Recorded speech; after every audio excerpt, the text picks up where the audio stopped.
Kalau dikatakan gagal, saya nggak punya parameter untuk evaluasi, mereka yang punya. Jadi, tapi dari indikasi yang saya lihat, monitoring yang saya lakukan, konten yang dikomunikasikan pada berbagai kalangan segmen masyarakat dan institusi itu belum bisa memuaskan, belum bisa kemudian diterima karena masih berpotensi melahirkan perdebatan. Iya, ulama-ulama juga kemudian menurut Anda tidak mendukung 100% upaya BNPT. Betul. Tidak semua kemudian mengiyakan apa yang kemudian disampaikan. Saya tanyakan kebetulan ada Kepala BNPT juga di sini. Pak Ansyad, komentar Anda seperti apa, Pak? Ya, begini. Pertama begini. Jangan dibayangkan bahwa karena pendekatan hard power tadi seperti saya dengar redaksinya itu tidak berhasil juga menghentikan terorisme, maka pilihan kita adalah soft power. Saya ingatkan antara hard power dan soft power itu bukan pilihan salah satu. Yang namanya soft power apapun bentuknya, deradikalisasi ataupun cara lain, itu nonsense kalau tidak ada hard power. Itu tidak ada yang begitu. Oleh karena itu kita itu muncul datang dari latar belakang yang saya kira cukup lama. Kita sudah pengalaman. Ini kan gerakan radikal seperti ini sudah muncul bukan baru di Indonesia. Ya. Itu sudah 60 tahun kalau Anda tadi katakan, Pak Ansyad, sebelum kemerdekaan itu sudah muncul. Iya, Pak Ansyad, hard power selalu harus, soft power harus selalu diimbangi dengan hard power. Bukankah kalau yang dikedepankan soft power akan lebih mengambil hati masyarakat, mengambil hati katakanlah tokoh-tokoh agama untuk kemudian ikut juga memberantas atau melakukan deradikalisasi? Ya, idealnya begitu. Kalau teorinya kan sebelum terjadi teror sudah ada upaya-upaya soft power itu pencegahan. Tapi kan kita tidak berada pada kondisi awal ini. Kita sudah dihadapkan pada realitas teror di mana-mana. Ya, kita harus mulai dari mana? Tidak bisa mengikuti teori itu, harus dari awal pencegahan.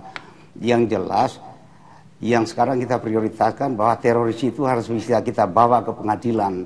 Itu. Nah, kemudian yang dimaksud dengan deradikalisasi ini sebetulnya ada dua. Yang pertama itu yang secara umum ini dianut oleh hampir semua negara di dunia ini. Umumnya itu kalau berbicara deradikalisasi itu targetnya para eksteroris di penjara atau di tahanan polisi atau yang baru keluar dari penjara.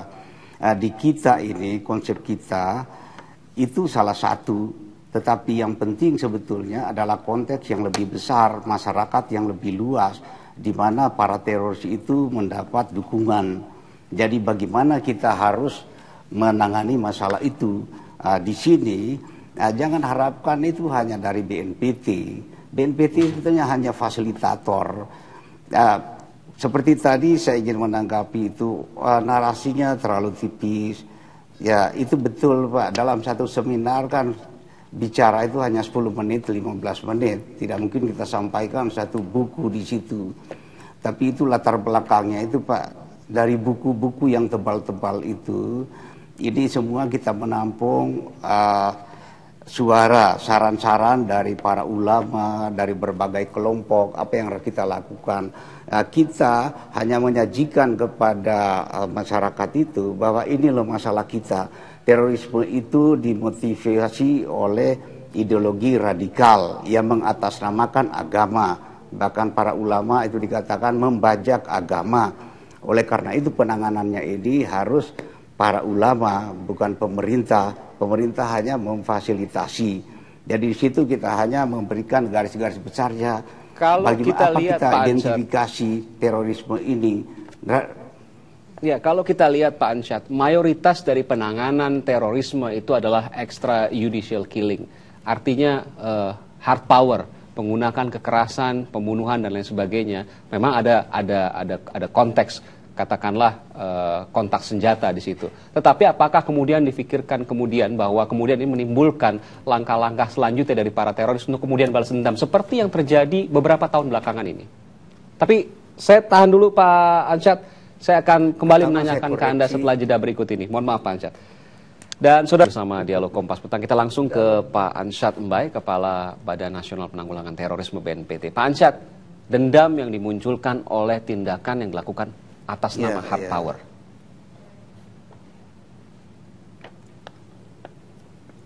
Begini, pertama saya ingin koreksi dulu, penembakan para teroris yang terjadi itu extrajudicial killing, itu salah konteks itu.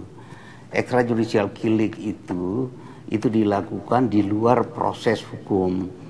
Nah, penembakan teroris ini itu sudah dalam proses hukum, penangkapan karena situasi berbahaya ya terpaksa dilakukan, dan itu ada dasar hukumnya. Extrajudicial killing kan tanpa dasar hukum.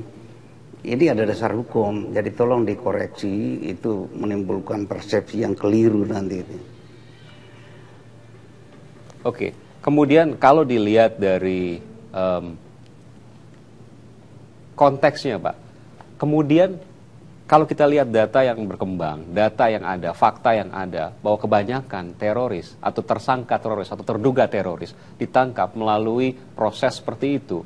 Ini kemudian menimbulkan dendam selanjutnya. Hanya sedikit yang katakanlah seperti firman hari ini kita dengar, atau kemudian Bayu Sutiono yang kemudian kita dengar pekan lalu yang bisa ditangkap hidup-hidup.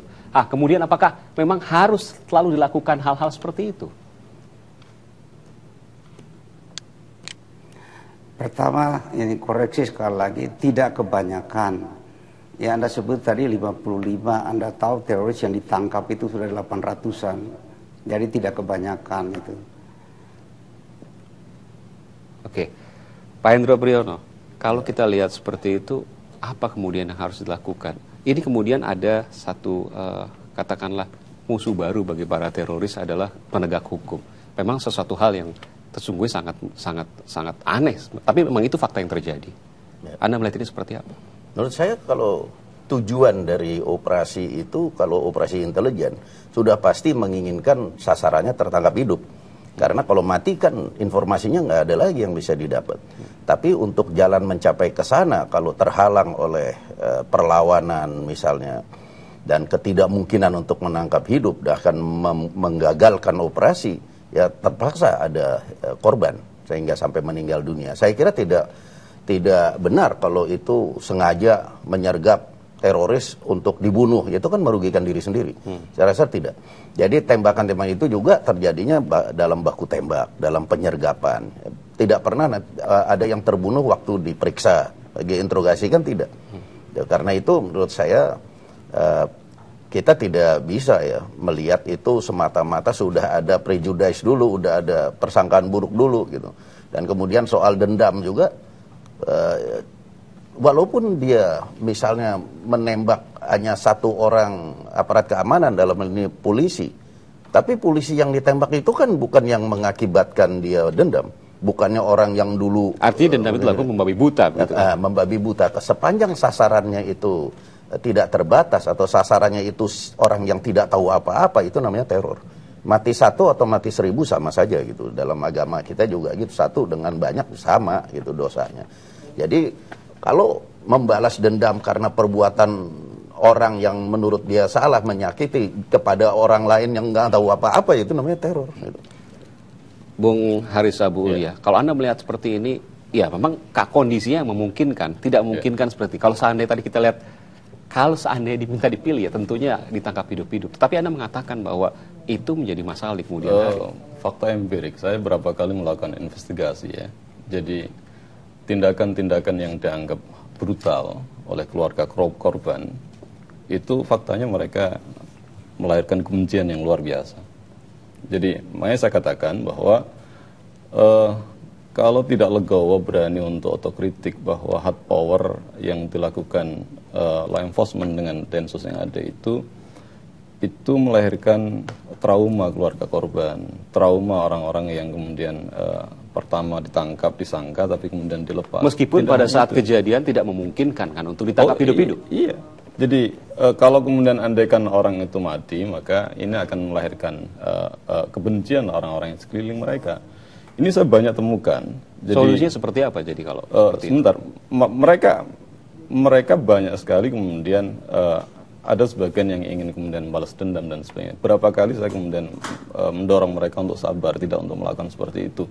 Dan ini yang saya katakan bahwa jangan sampai tanpa sadar apa yang dilakukan Densus, jadi dengan tindakan-tindakan yang dianggap arogan oleh sebagian keluarga korban, ini akan menjadi sebab munculnya pasal kekerasan yang tidak ada ujungnya. Jadi kita melihat bagaimana metamorfosa antara kelompok jaringan lama pada fase awal dia melakukan gerakan dengan orang-orang sekarang.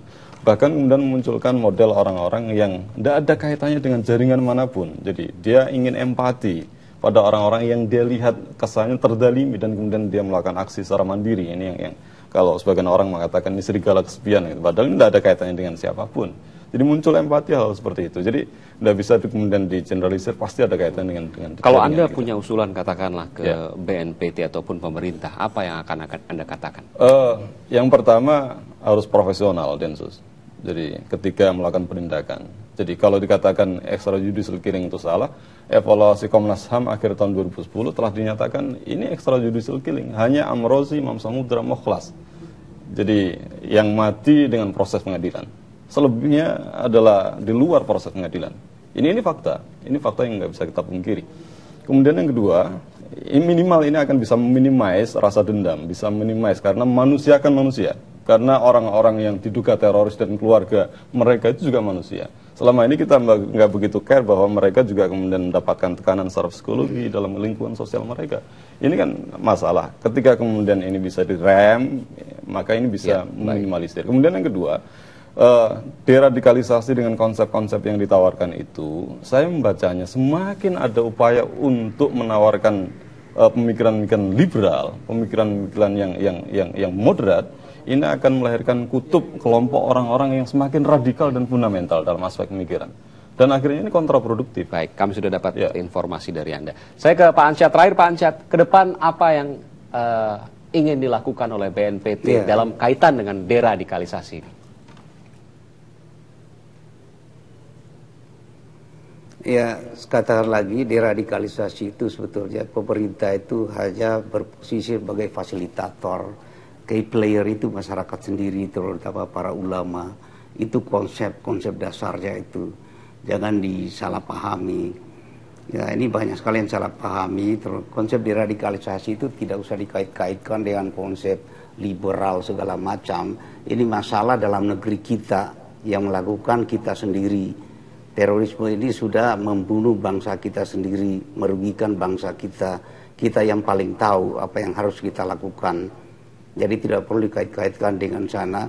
Justru sekarang perlu Anda tahu, justru dunia sekarang banyak mau mencontoh apa yang kita lakukan. Agar Anda ketahui, di internasional Indonesia sekarang sudah menjadi salah satu model dalam counter terorisme. Kenapa? Alasannya apa? Pertama, kita berhasil mengungkap jaringan terorisme dan mengajukan ke pengadilan melalui proses pengadilan. Tidak ada itu extrajudicial killing. Kalau toh ada yang tewas, itu kan dalam proses membawa mereka ke pengadilan, bukan extrajudicial killing. Kalau Petrus, ya itu extrajudicial killing. Tapi ini dalam proses pengadilan, pro justisia ini. Di perjalanan memang begitu, di seluruh dunia tidak ada yang mulus-mulus. Ada aja yang membandel, ada yang membahayakan, bahkan sudah membunuh petugas. Ya, kemudian masalah trauma dari para korban, Pak, ya. Ya, tidak ada tindakan yang bisa memuaskan semua orang, semua pihak, apalagi ini kita menangani terorisme. Ya, kalau dibandingkan trauma si teroris, keluarga teroris dengan trauma korban yang justru ratusan ribuan itu, Pak. Mana yang kita mau pilih itu? Yang penting sekarang saya katakan kita harus tangkap segera. Mari kita fokus sekarang bagaimana caranya kita bisa bersihkan jaringan ini. Ya, baru kita bicara deradikalisasi seperti apa mereka ini. Konsep deradikalisasi itu banyak, Pak. Baik, terima kasih Pak Ansyad. Baik, terakhir Pak Endro Priyono. Apa, Pak? Terakhir, bagaimana kemudian harapan ke BNPT dan pemerintah? Ya, yes. Sebentar, kita azan dulu Pak. Sebentar, kita akan masuk ke azan maghrib. Ya. Kami mengucapkan selamat menunaikan ibadah sholat maghrib bagi Anda yang menjalankannya. Dan kita terakhir ke Pak Endro Priyono, Pak. Ya. Kalau ada saran untuk BNPT atau pemerintah, apa yang akan Bapak sampaikan? Ya, menurut saya terutama bagi aparat yang bergerak di lapangan, yang mengemban amanah dan fungsi, saya rasa tingkatkan profesionalisme dan kualitasnya dari waktu ke waktu dengan menghindari atau mengurangi semaksimal mungkin ekses-ekses yang tidak perlu. Ya, karena itu bisa bersifat kontraproduktif. Kemudian moral itu juga tetap dijaga untuk meningkatkan moral, jangan takut. Ya, jadi jangan gentar dalam melaksanakan tugas, jangan takut disalahkan. Karena itu dipikir dulu sebelumnya dengan landasan-landasan tadi, kerjasama dan saling bantu dengan aparat lain, ya, dengan Badan Intelijen Negara, dengan BAIS dan intelijen di sektor-sektor mana-mana, dan juga pada elit masyarakat seperti kaum ulama dan banyaklah para elit ya, dan akhirnya tingkatkan disiplin lahir dan batin. Tidak bisa dilakukan hanya sendiri oleh pemerintah, tapi tidak mungkin. Ya. Kaum ulama dan juga masyarakat lainnya. Terima kasih telah bergabung bersama Kompas Petang, Pak Endro Priyono dan juga Pak Haris Abu Ulia. Dan saudara, sampai di sini Kompas